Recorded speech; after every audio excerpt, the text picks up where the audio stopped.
All right, hey, give Bucknell a lot of credit. I thought they were terrific, and obviously not just their shot making, but I thought their whole game plan and the way they played was fantastic, and give them a lot of credit, and give our guys a lot of credit for pulling this one out and surviving.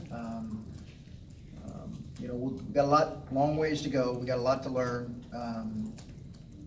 I have to do a better job of getting our guys closing out games.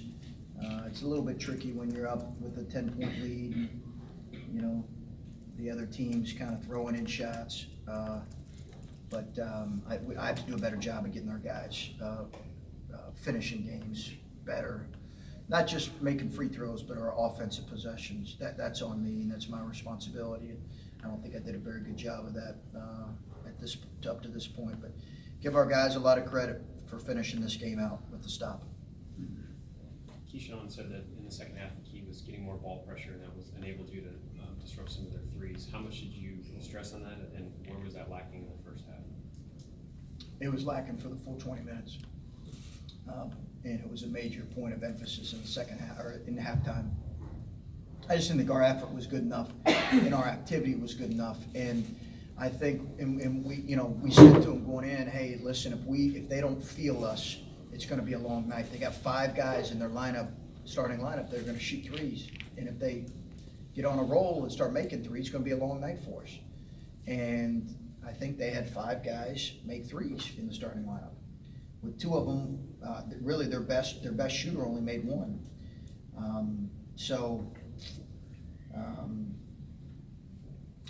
I think overall that's just an area we have to get better in. But our ball pressure was much better.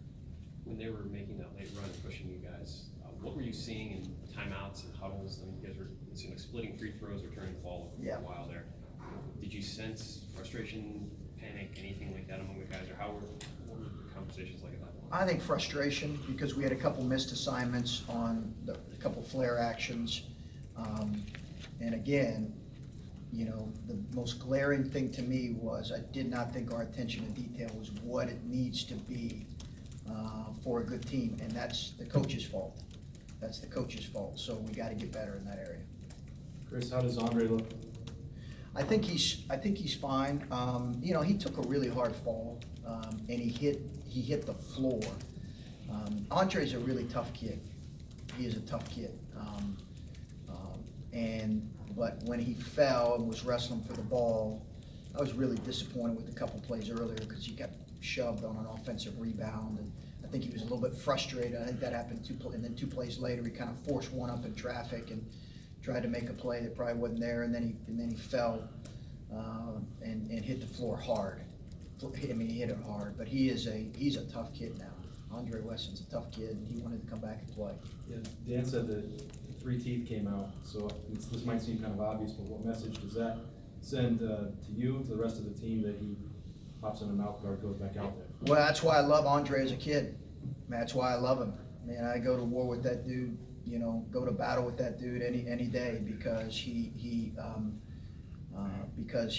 competes on the defensive end, and he's got a real toughness to him, and it's one of the things I really love about him. Both he and his brother are tough kids.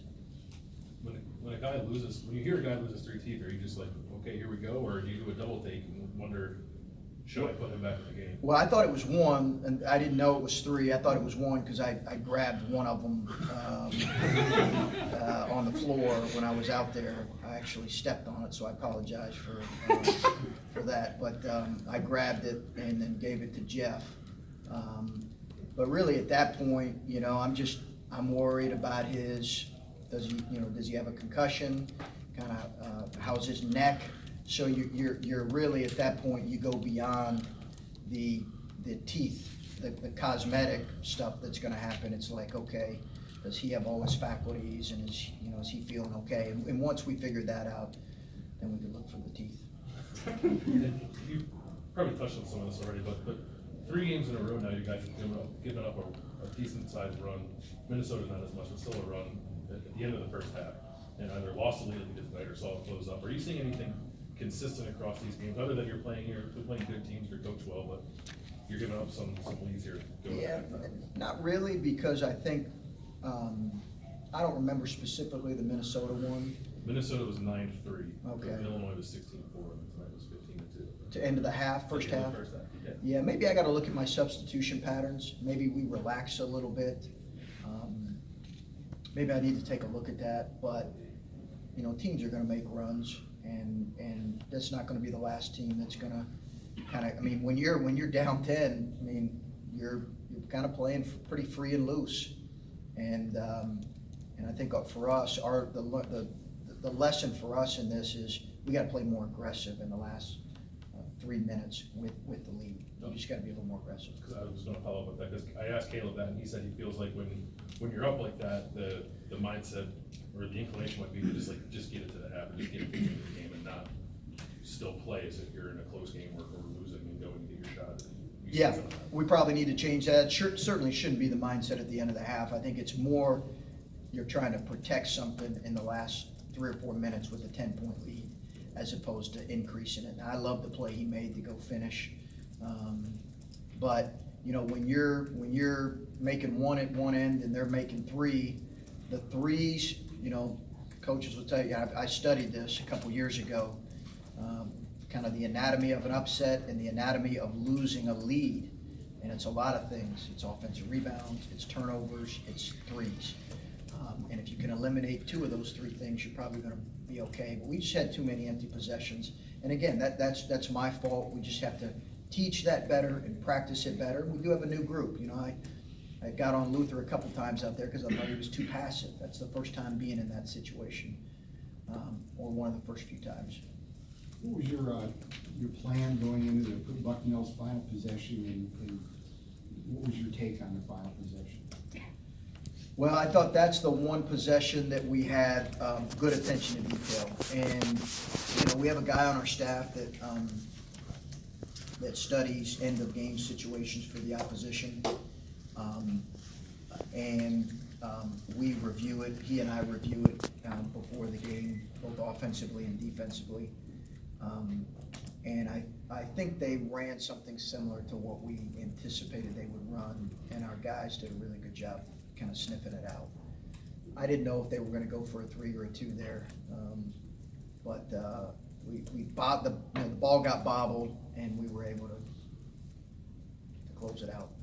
Chris, I think you talked about it already this season, but like Bill said, the last couple teams have gone on these runs, and it seems like each time Keyshawn's kind of been there to pick the whole team up. Can you just speak to what he's meant for this team in situations like that this year already? He's a really poised kid. And he's one of those guys that can get his own shot. You know, we probably need a few more of those kind of guys, or we need our younger guys to get better in that area, both in terms of getting their own shot and making the right decision late. So it's why it's important to have him in the game in those situations. But he just brings a maturity and a poise, and you need that. Does that kind of play into why maybe he comes off the bench? It's just something that, you know, he's in that second group and you can just settle maybe some of the younger guys down that he's playing on the floor with? Yeah, I mean, I don't really, you know, we've talked about, I asked him, hey, do you want to go in the starting lineup? You know, it's not a big deal. I think he just right now he's in a good rhythm coming off the bench. I'm sure he'll start some this year as well. But he kind of likes watching and seeing. Was CJ cramping at the end, or was it his ankle? It was cramps, so. Is that right into cramps from last year. I was gonna say, is that concerning? I know how much that hobbled him last year. He's done some things to try to get that under control. Is that? Yeah, we'll look at it, address it, and try to figure out what we can do to help him in those situations. Jeff Dietz will do a great job kind of being on top of that, but it was definitely cramps. Chris, Keyshawn said that he knew that Bucknell was going to take the lead at the end because he overheard conversations that they had. Is that what you mean when you said that your guys had sniffed out what they were going to do? I didn't know that. It'd be nice if you pass up on the coaches. At some point, I was not aware of that, but what I meant was they have an action that they run that's a really good action where they try to get a 3. Yeah, he had said something about that. Yeah. He was on the floor when he found out. He was Yeah. already out on the field. I figured he could have said, "Coach." But, yeah, so we anticipated that, and I think I'll have to watch it. I think they ran similar to something that we had walked through. But Mike Nettie on our staff kind of helps us with end game situations, and, yeah, like our guys were aware of taking away the three in that situation. It's an interesting thing as coaches, you know, as dangerous as they were from three-point line, I totally get why they went for a three on the road. You know, if I'm him, I'm probably doing the same thing, but a two is a good option too, so. And when we talked yesterday, you said that leadership on this team was something that you still were waiting to cast a vote on. Didn't really come out with much rust today. When they made a run, you ultimately stopped it. Is this a really good step in that direction in your mind, or just? I think it's a step. I think it's a step, Lori. I don't think we're there yet. I think it's a step. I think I sounded like I was prophetic yesterday, but I did think that we're gonna play a lot of close games, and this year, you know, and I thought this could be one.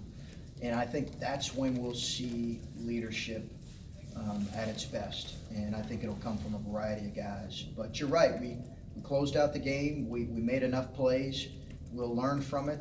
Again, I have to do a better job of making sure our guys, we can finish games better, but teams make runs on you.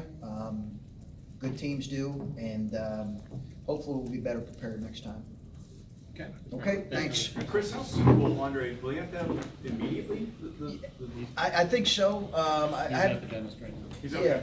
Was it Yeah. a clean break of the tooth? Or, like, did it just pop out or did it break? You know, he's at the dentist right now. I don't know for sure. The tooth that I picked up was pretty much fully a tooth. But I don't Have you know. picked up a friend's tooth before, or is that a first for you? No, I'm a bit of a germaphobe, so that shows how much affection I have for Andre.